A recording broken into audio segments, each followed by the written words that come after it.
If you've ever wondered who else has been a little bit low today, who else is doing their best to hold it together, how do I cope, and how can I make things better?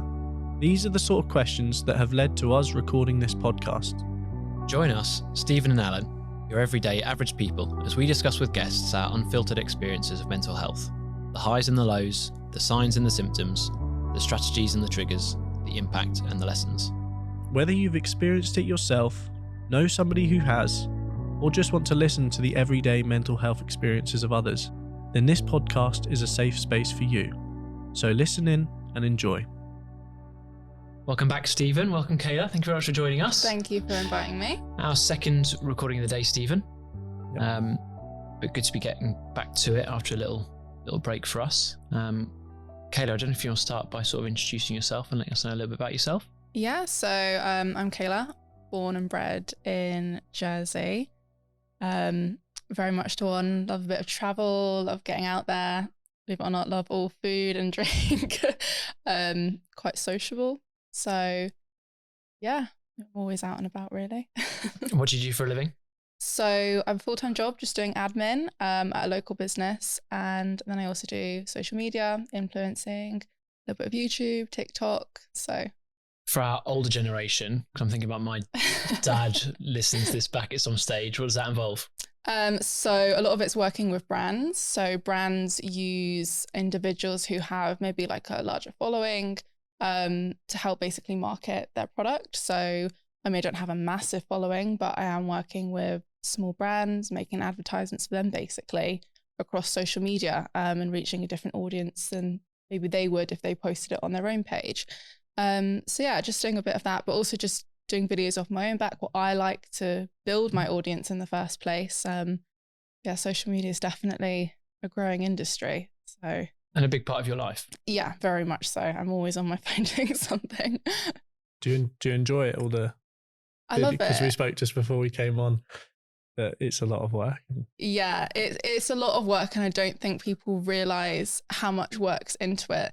So like I said before, I'm quite sociable, but when I'm at home, I'm not the sort of person to be watching TV. I'm on my phone, I'm on my laptop, I'm doing something. I think people just see it, these people posting pictures on Instagram, but actually there's a lot of groundwork and admin behind it. So yeah, I'm always up to something. I'm never bored, that's for sure.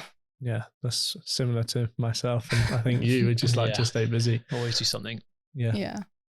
I was actually wondering how you're feeling about coming on and talking about this. So I think from what I understand, you've been fairly open about your experience of mental health. Yeah. So, I mean, growing up in school, I was very shy and timid. I think a lot of people I went to school with wouldn't recognize me now. I was always the one in the back of the class. I didn't get involved in anything. But then one day, like after everything had happened, just something switched in my brain one day and I became a completely different person. And I'm very confident and open about talking about it, even if it just helps one or two people. So I talk about it a lot, like on my social media. I never want to come across that I'm perfect or have a perfect life. And I feel like a lot of people portray that on social media. They only show the good side, but I also want to show that I am a person at the end of the day, and I do suffer with a mixture of things, like a lot of people. So yeah, I try to be as open about it as possible, but also trying to stay positive about it at the same time. And what is it you would say you suffer or have suffered with? So it was in A-levels, and I just decided it was New Year. I was like, okay, I just want to lose a little bit of weight and just feel better about myself. And that was actually when I downloaded Twitter, Instagram, all of that. And I started following all these fitness pages. And that's kind of like where it all started. So I was like, okay, I'm going to start counting my calories and just lose a few pounds and use these pages as motivation. So I started off generally fine. The first 4 weeks, I was still eating, a good amount. And then as soon as you see the results, you're like, right, how can I make this quicker? And it became an obsession. It went from 1,200 calories a day to 1,000 to 800 to 600 all the way. Some days I was eating as little as 200 calories a day. But then I'd be like that 5 days a week. And then on the weekend, I would completely binge eat. So I had a really bad relationship with food. And no one around me knew or understood what was going on. It ended up taking over everything in my brain, and like, I don't recognize that person I was. I turned nasty. I would look at people and judge them for the way that they looked, which, if you know me now, like, I'm totally not that person. So yeah, it was really difficult trying to keep my friends as well, because at the time I didn't realize what I was doing to other people. I just turned into a completely different person and was just so obsessed with eating as little as I possibly could.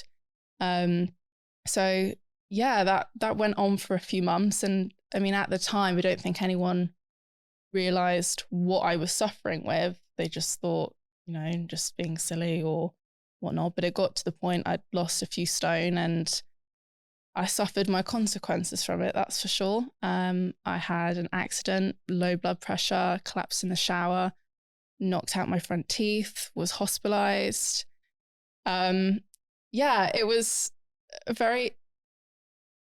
I don't even know how to describe it. Like, unless you've been in that situation, it's so difficult to explain like what you're going through. And eating disorders are not something that people diagnose easily, because there's loads of different types of eating disorders.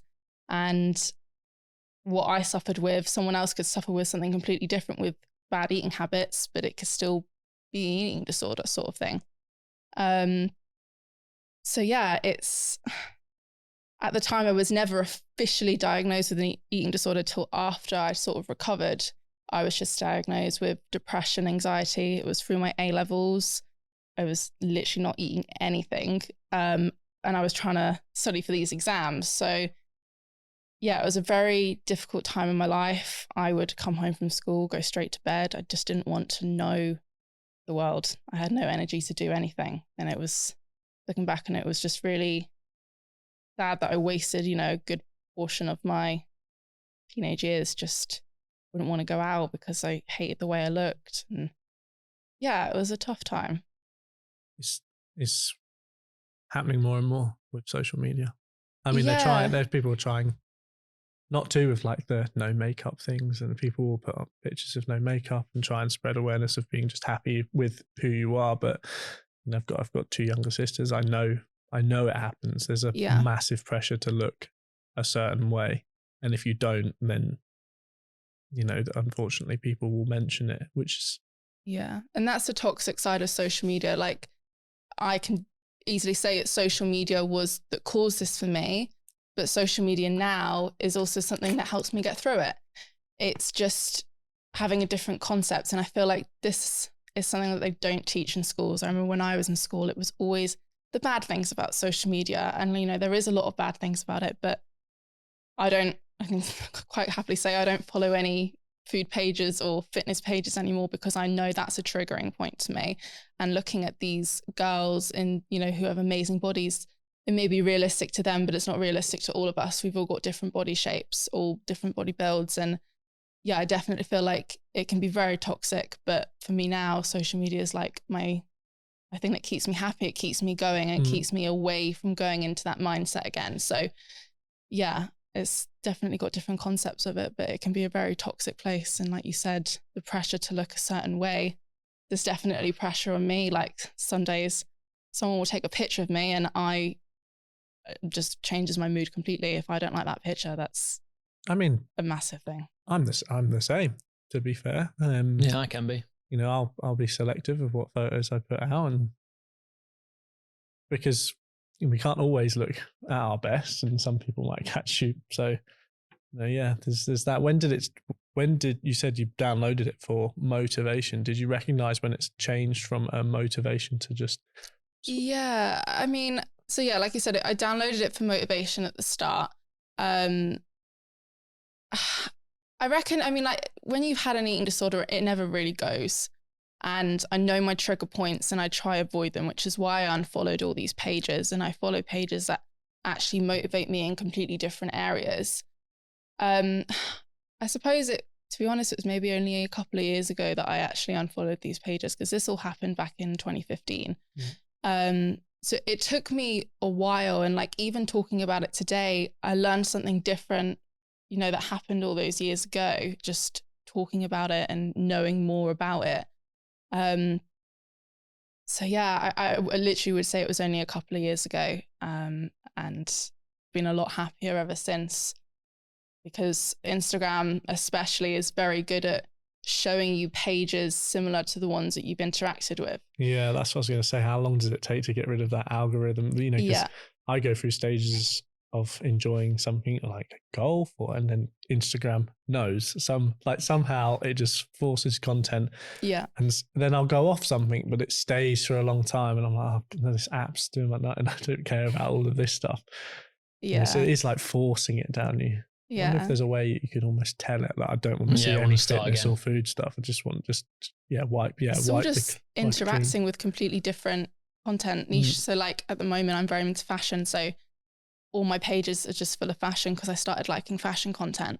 So yeah, but if I was to like another fitness account, it probably would bring all that up again. Straight away. Yeah, it's good in some ways if for marketing other pages, but also not good if you're trying to get away from trigger points. And it can be a gift and a curse, full stop, can't it? We've spoken about our boy Trussy, who gets another mention. His interaction with me was something that made a significant difference to me in a particular moment, but you can easily find yourself going down that rabbit warren of nasty stuff that's going to have a negative impact upon your mental health in one way or another. Yeah. And you've also always going to get those people that are going to send you hate.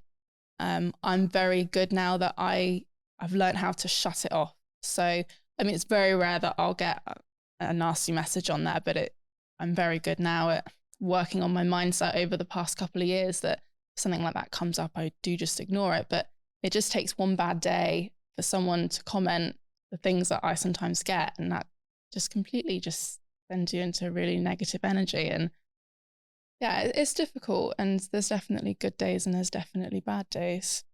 You don't mind me asking, what sort of stuff will you get when you get one of those negative messages? What sort of stuff are you dealing with? You get a mixture. There's a lot of people, and this kind of go back to saying that I want to also portray across on my social media that I am a real person.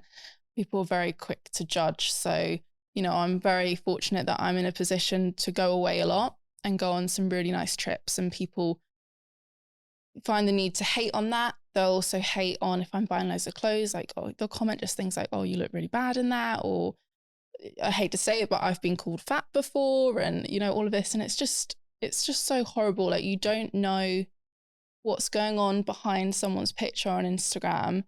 If you've got nothing nice to say, don't say it at all. So yeah, but like I said, I really have focused on mindset the past couple of years. So when I do get these, 80-90% of the time, I can just be like, right, okay, delete the message and move on. I'm convinced everybody will get some form of hate, and then no one's perfect for everybody. So exactly. So I had a question. You were saying about all the calories that you kept going down and down. How did you function off 200 calories?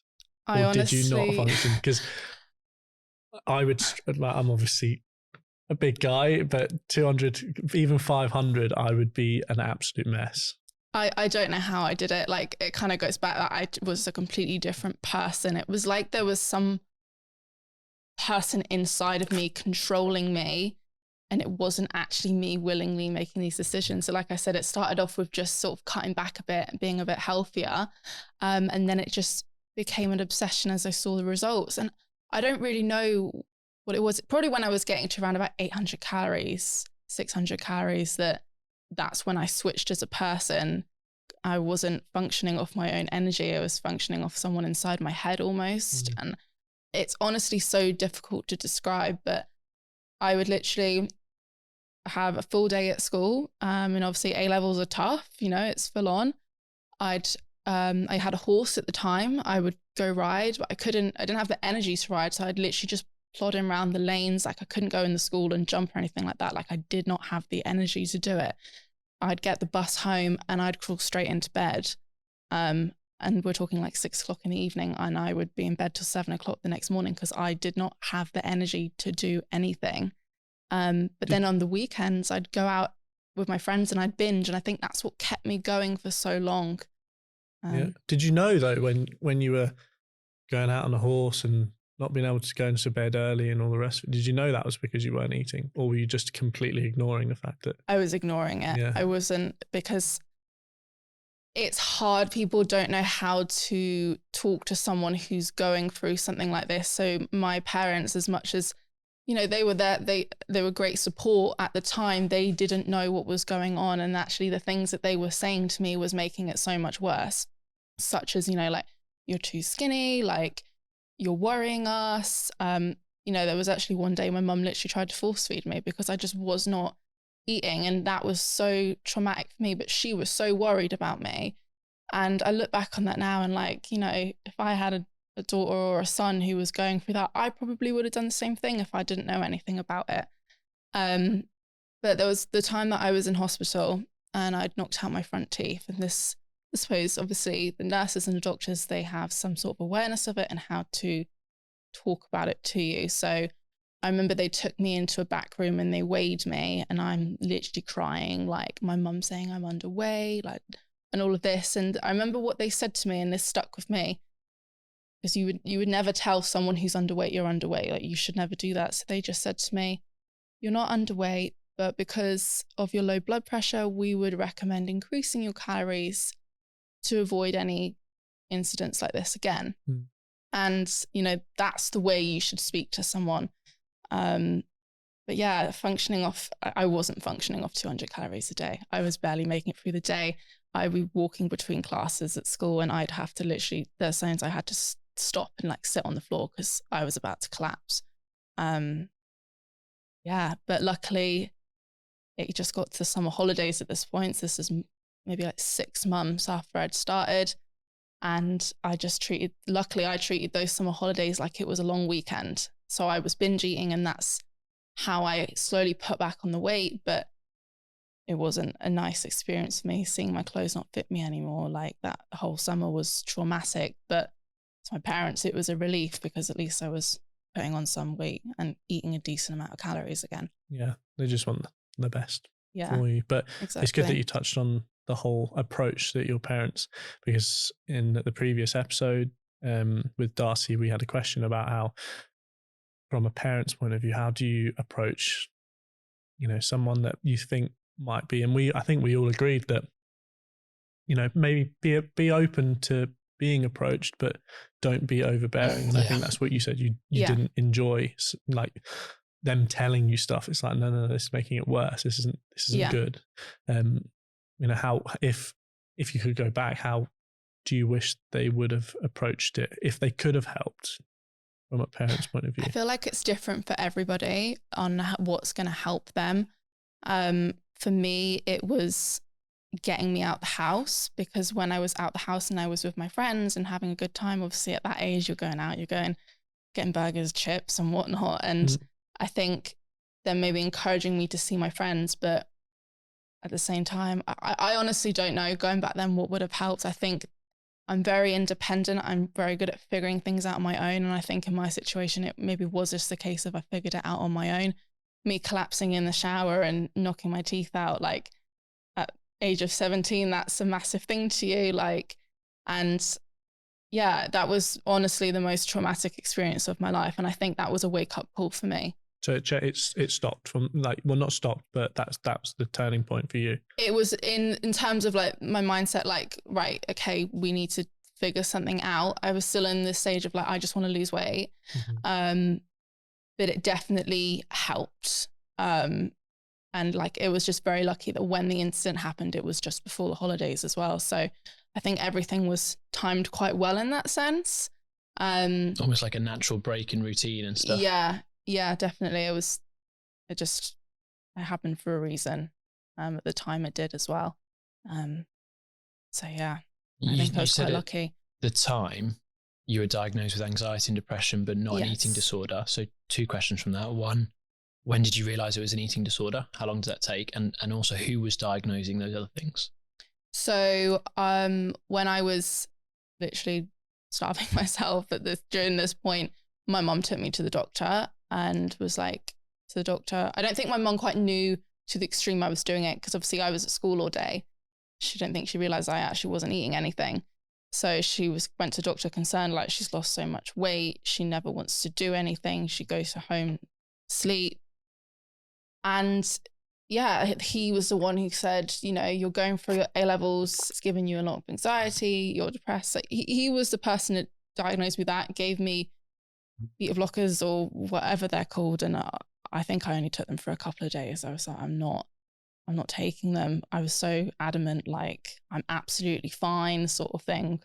It was, yeah, it's so difficult to explain it. But I'd say in terms of the eating disorder side, it was probably 18 months after I'd sort of started putting back on the weight, and just speaking to people. And it's like, yeah, definitely. Because even to this day, it's never left me. I still suffer from body dysmorphia, anything like that. And there's been times where I've maybe joined a PT and they've asked me to count my calories, and I've done it for a few days, and I'm like, I can't do this because this is going to become an obsession for me. So I've literally not had, I used to use MyFitnessPal. I deleted that app a long time ago, and I never want to download it again because that app was really what triggered it. Would you say there was any anxiety and depression, or do you think it was? Definitely. Anxiety and depression is still something that can affect me to this day, more so anxiety. I remember breaking down one day during exam time.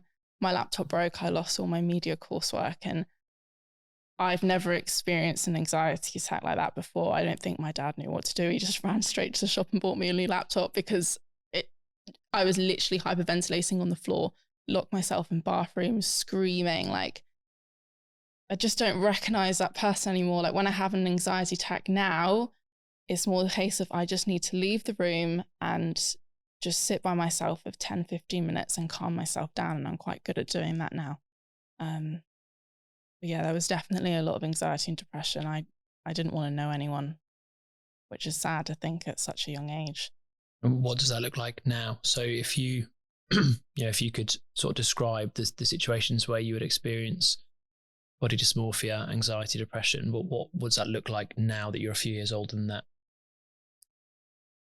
I don't know. I mean, I still have these days that I plan to go out, and if I can't find an outfit or if I don't feel comfortable that day, I won't go out. Like, I still have days like that. And I feel like a lot of people, more people than we know, suffer from body dysmorphia. I think it's a very generic thing. But compared to that girl I'm just a lot better at controlling it. And if I am feeling down, I'm straight on the phone to my friends, like, okay, let's meet up, like, get me out the house. Keeping my mind occupied is something that really helps me get through day-to-day life, which is why I'm never just sat watching TV. I'm on my phone doing something productive. Yeah. Same stuff we talk about, isn't it? Yeah. Yeah, just keeping my mind busy. That's what keeps me going all the time. If there's time that I'm just sat there, don't get me wrong, I love just having a day to myself on my phone, but like I said, I'm not on my phone scrolling through TikTok. I'm on my phone doing something productive, and those are the best days for me. So we used an analogy that Stephen was taught a little while back. So if your mental health is your goal and you're protecting it with 4 things, what would you say those things are? So you mentioned being busy, keep your mind occupied. You mentioned giving your friends a call. So are they aware that you're calling them for that reason? They sometimes can. My best friend's very good at noticing when something's not up. She's one of those people that we may not talk for a couple of weeks, but as soon as we're in each other's presence, like each other the day before, and like I look back and I know that when I was in school, I was so horrible to her and all my friends, and she's one of the friends that really stuck through it, and that's literally why she's my best mate. But yeah, calling my friends, and keeping busy.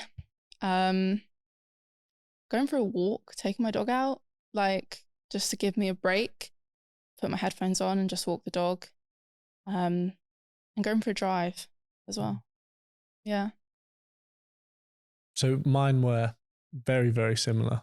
One of them was nutrition. So how are you now with the eating disorder? How, are you still trying to cut, like trying to not necessarily use MyFitnessPal, but is that something that still goes through your head when you eat, or? I think the positive thing I have to take out of those, time of starving myself is I'm very aware of roughly how much calories are in most foods. So my diet is horrendous. I will quite happily admit that, but I'm also good. Like if I know I'm going out for dinner that night, I'll have like a smaller lunch. There's not one day that I'm not thinking about food or worrying about food, even if it's really, really mild. I'm always thinking about it like, oh, what am I doing next week? Okay, I shouldn't really eat much this week because I'm going out for dinner 2 times next week. Like there's always that sort of like mind in me. But on the other half, it's also like, don't think about it too much, just enjoy it. Like, because if you think about it too much, that's a massive triggering point for me. So, and my diet's never been good and my weight's been up and down ever since. I've never been able to sustain the same weight for a long period of time since that. I think the closest I came to sort of getting back into that was lockdown.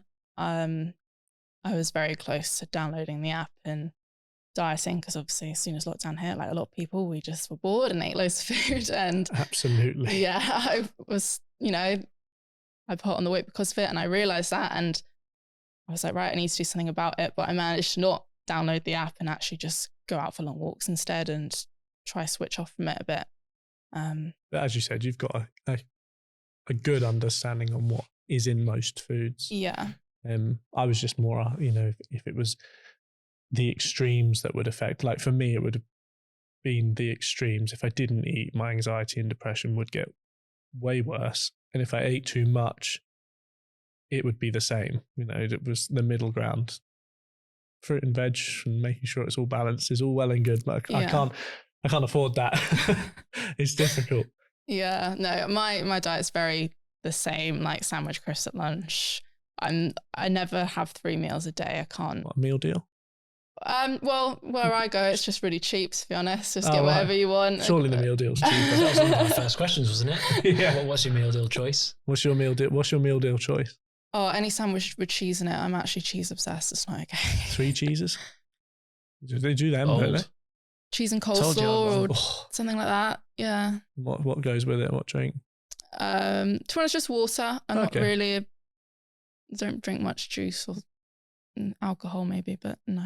Yeah, I think it was a question in the first episode, was it? What's your favourite meal deal? I mean, people are random. We're okay with that. Yeah, no, it's fine. Any question's a good question. Yeah. So what next for you in terms of your journey with mental health? Are there things that you're still trying to improve upon? Are you sort of really happy with where things are at the moment, how you control things and identify them? I learn every day. Like I said, I've got good days and bad days. I'm definitely 1,000 times better than I was during my A-levels. They were definitely the hardest years personally for me.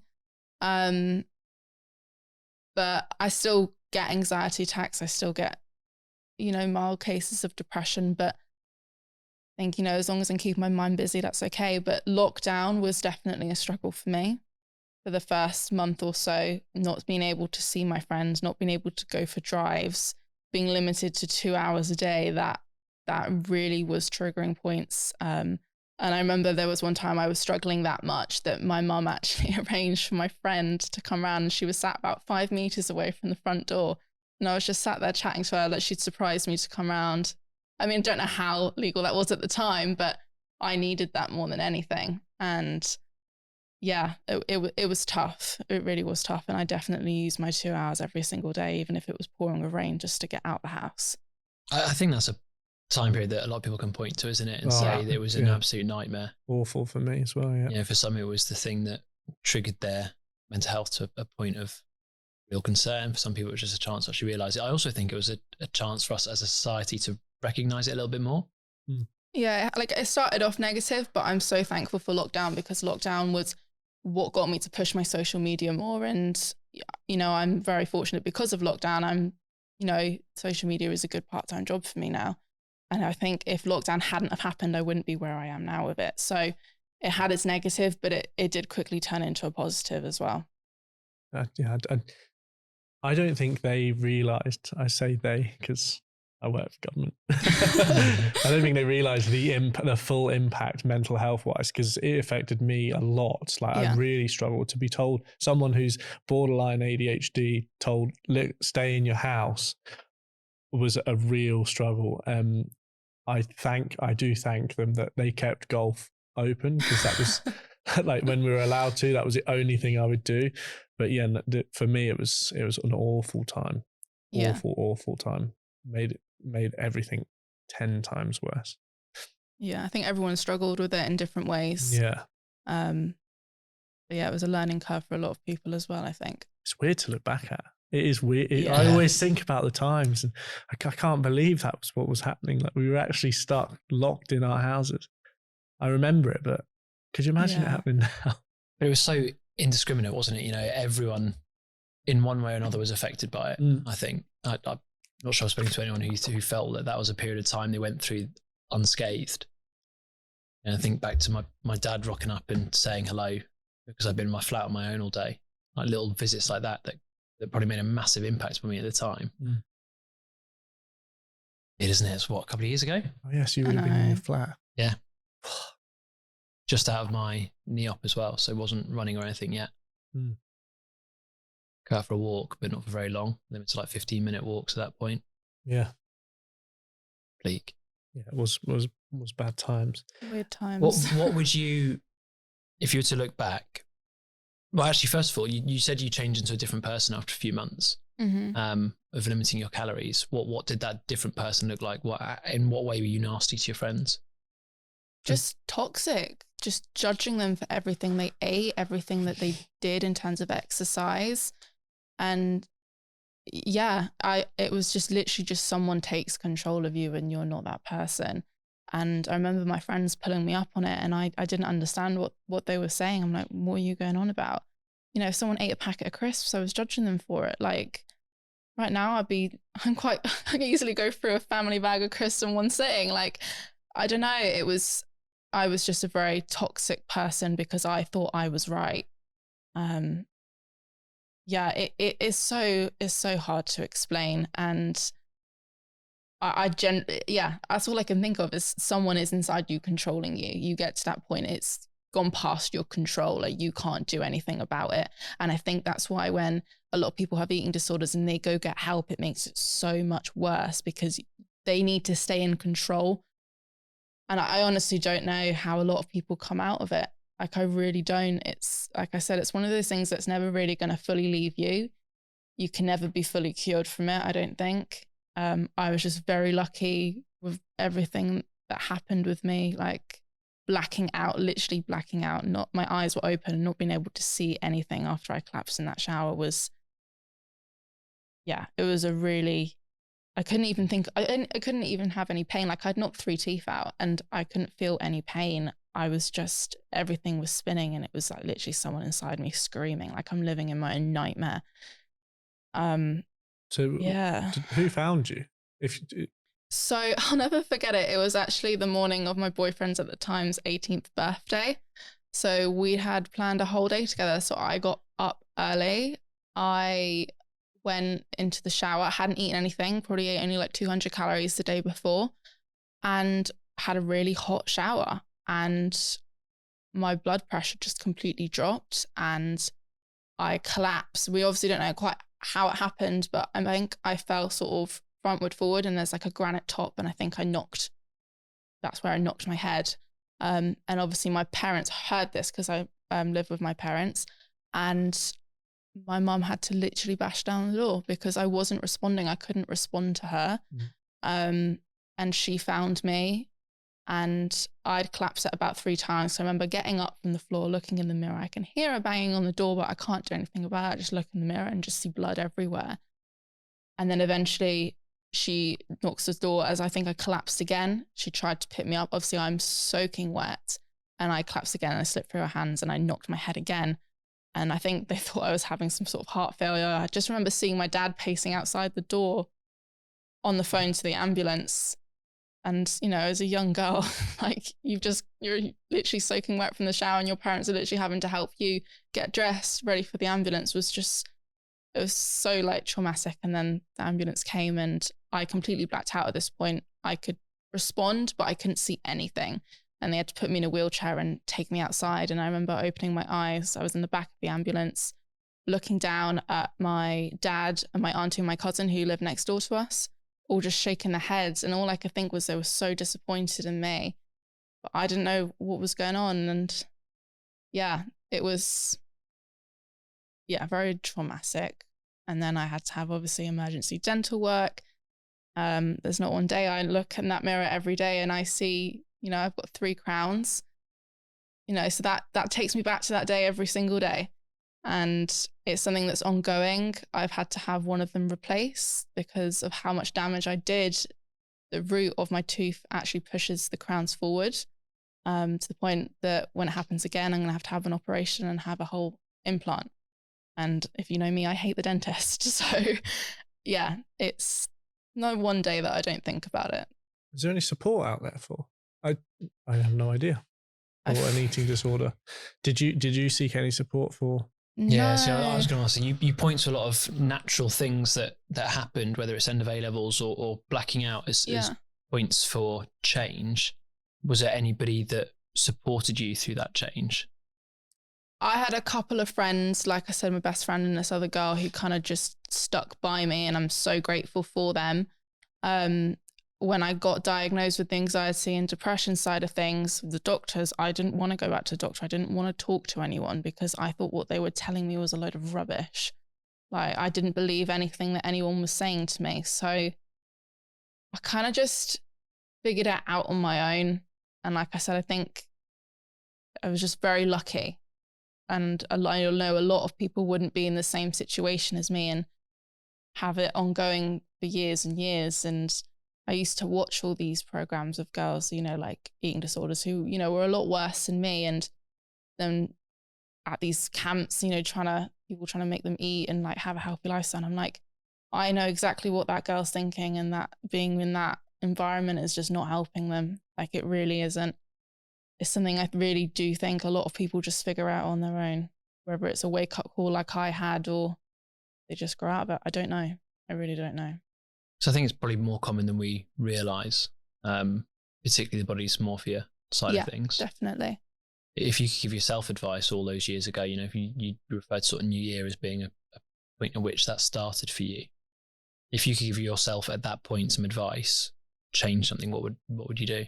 If I was to give myself advice, or anyone, young girl or boy who, similar age of me, which I think is prime time for it, I really wish I could tell schools to stop teaching how to get hacked on social media, actually start teaching about what's out there, what to avoid. Because that's all I can remember from school is learning how to not be hacked. Not actually, social media can cause so many bad, but so many good things. So if I could just say that to my younger self, is to not follow all these fitness pages, because a lot of the time it's not necessarily going to be realistic to you. And I say that to a lot of young people as well. Only follow things that truly motivate you. But the times of like food and fitness, that can be so toxic. And I think unless you're surrounded by the right people at the time, like PTs or professionals, then it's very difficult to just learn it off your own back, I find. Yeah, that sort of self-regulation almost makes it harder, doesn't it? If you've not got somebody overseeing that and managing it for you. Yeah, definitely. Like, I had PTs after, over the past couple of years, occasionally would have a PT, and I wish I had their nutritious, I can't even speak, advice when I thought I knew everything, because I didn't. And that's what started it all. I mean, I think I have a good understanding of food nutrition, and I've started seeing Kit Shamier at True Food as part of my running challenge that we've mentioned before. And the stuff that he's saying, a lot of it's fairly logical to me, but the odd little bit of advice he might offer, just having that proper support from somebody who knows. I think you're right. If you can get that support from somebody that's qualified and an expert rather than a stranger at the other end of a screen. Yeah, definitely. And I just, like I said, there's just a lot of, these fitness pages are full of people who are obviously very fit and have worked for their body. But me personally, I'm quite broad. I was never going to be, I would never look good that small. So it's not realistic for me. So yeah, everybody's different. And I think people just forget that. They just see someone like, I want to look at that. And I still look at people on Instagram like, oh my gosh, I wish I looked like that. But just keep scrolling. Say, how easy is it for you to say that? You say that you would never look good that way. Is that something you've come to terms with, or is it still part of you that has the same mindset as the 18-year-old, 17-year-old? I think I've come to terms with it. I've been there. I was very, very skinny, but very skinny. I still had friends skinnier than me, but they looked so much healthier than me because that skinny didn't suit me. I had you could see my whole spine. I had such a small body portion, but I had such a big head. It sounds weird, but like it just was not meant to look like that. And I think people just forget that. And I actually saw something once on social media, and it was the most toxic thing ever, where they basically said everyone has the same skeleton, basically saying you could be any size you want. And that was on a fitness page. And I was like, that is the most toxic thing you could put, because yeah, everyone's skeleton might be the same, but you're all built differently. That is the issue with the fitness Instagram industry, is you do have some good ones that will be open and honest and will say, look, if you want to look like this is every day, all day. You got to eat a lot. It is not an enjoyable lifestyle. No. That doesn't necessarily mean that looking absolutely shredded, and for a guy's point of view, yeah, looking ripped is healthy. We're not supposed to look like that. And then you've got the other fitness influencers who will sell packages that say, look, we can get you to look like this. And it's just like, but can you? Yeah, I've had a brand offer me to do stuff like that. And I straight away, I'm like, no, I'm not doing that. Wherever it works or not, I'm not putting that image across on my social media, because I know how triggering it is for you. Yeah, a lot of them are like the juices. Just lots of short-term the fixes. Juices. You're gonna lose weight if you don't eat that many calories. Your body naturally just burns calories just by living. So if you're gonna juice, then yes, you're gonna see results pretty quick. Is it healthy? I mean, it's not sustainable. Yeah, I don't think, and most people don't stick to it because it isn't. It's just lower your calories with food. Yeah, it's like I said before, my weight's never been the same because I have tried like diets since then when I've maybe a little bit heavier and I want to lose weight, and it just goes back up again. Like it's a lifestyle, it's not a diet. And I think, you see all these fast diets on the internet, and I'm just like, like younger me saw them and thought it was the best thing ever. And I look back on it now and I'm like, I wish they'd get rid of these, because this is just, they don't know the damage it causes to a lot of people. And they're fueled by making money. That's the problem, is they're not thinking about other people. And going back to the comments you get sometimes, I mean, they're not thinking about the damage it will do for you. And, my sisters also will get messages saying all sorts of bad things. It's horrendous to be on the other side and see the effects. So I'll put that out there. Yeah, just think about what the other person is thinking. Do you ever reply, or is there ever times you're triggered and you're like, right, you're getting a long message coming back to you? Yeah, not really. I've done like a video response to one before, which wasn't that bad. Basically, someone was like, you should order some clothes because you're never wearing any clothes or something, because I was wearing a crop top and tracky bottoms on a story. I was like, right. So I did, and I went, okay, you want me to buy some clothes? I'll go buy some clothes. And I did a whole like reel of me buying clothes to kind of like put it back on them, because I'm just like, just don't bother say anything. Like I've never responded to any of like comments about the way I look, because I just don't want to give the energy to it, to be honest. But yeah, I'm quite good at just shutting it off, but it does just take someone to say that on a really bad day, and it could be the complete opposite effect. That comes through quite a lot in people we talk to, about not wanting to give time to people that have had a negative impact. I sort of speak for you, Stephen, but certainly for myself, there's not particular people that had an impact upon my developing of anxiety and depression. So I don't have that sort of that approach, if you like. I've not experienced that. It's interesting hearing people say, I don't want to give you the time. You're out. Yeah. But it's hard to do that, isn't it? If somebody's coming at you with something negative, having a negative impact upon you, it's hard not to respond, I'd imagine. Yeah. I honestly think, like, I know some people don't believe in it, but like focusing on mindset is such a big thing that's helped me. Stay away from that negative energy and stay on the positive, and always look at the positive side of every situation. I always say that, even if you're having the worst day. Like one time I scraped my car, and if anyone knows me, my car's my pride possession. And I was just like, right, look at the positive. Like it can be repaired. Like, yeah, the expense of it, but I just try look at the positive, even if you can't find one. At least it's not raining. That's a positive. Like, yeah, It's the calms glass me half down. full, half empty thing, isn't it? Sometimes you just gotta say, I've got a glass. That'll do for now. Yeah. And that'll see me through for the time being, and I can have a better day tomorrow. Yeah, exactly. I think that's what gets me out of a lot of anxiety attacks or like bad thoughts is, right, okay, what's the positive here? Focus on the positive. And if I could give anyone advice, is to always look at the positive of everything. If something's going terribly wrong, right, what is a positive? Because there will be one, even if it's the most stupidest of things, there will be a positive. It's a good end. I was going to say, yeah, that's quite a profound finishing point, isn't it? Is there anything else that you, coming in today, wanted to share or offer? Go on, plug the Instas and stuff.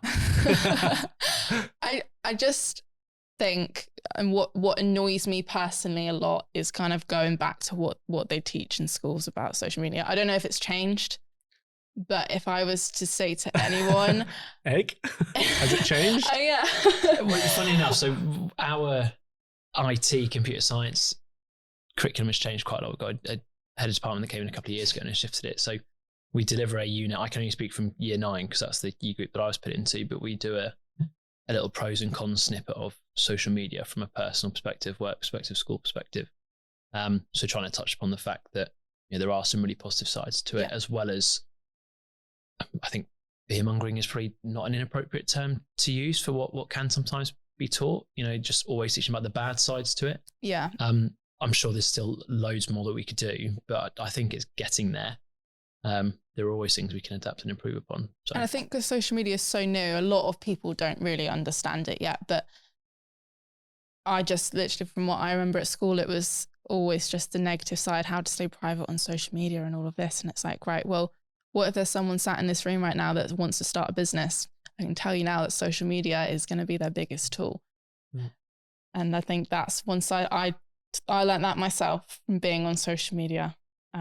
It's quite possible that stuff's being taught by people who have not used social media. If you think about the generations within teaching, you're talking anyone from early 20s through to mid 60s. There will be people teaching that content who have never been on Instagram. Yeah. So they need to shift that curriculum to make sure it can be taught in the right way. I still think a lot of people look at social media as a bad thing. And like I said, it can be a really bad thing. It's social media is what's caused me to go through all of this. But social media today is also the reason that I go through it. So yeah, there's definitely its strong points. And by sharing your stories, helping others as well. Yeah. And that's all I ever want to do. Brilliant. Right. Well, thank you very much for Thank sharing you your for story, having me. Kayla. And thank you, Egg, for turning up again. Yeah, you too. Cheers, mate. Thanks a lot. Thank you.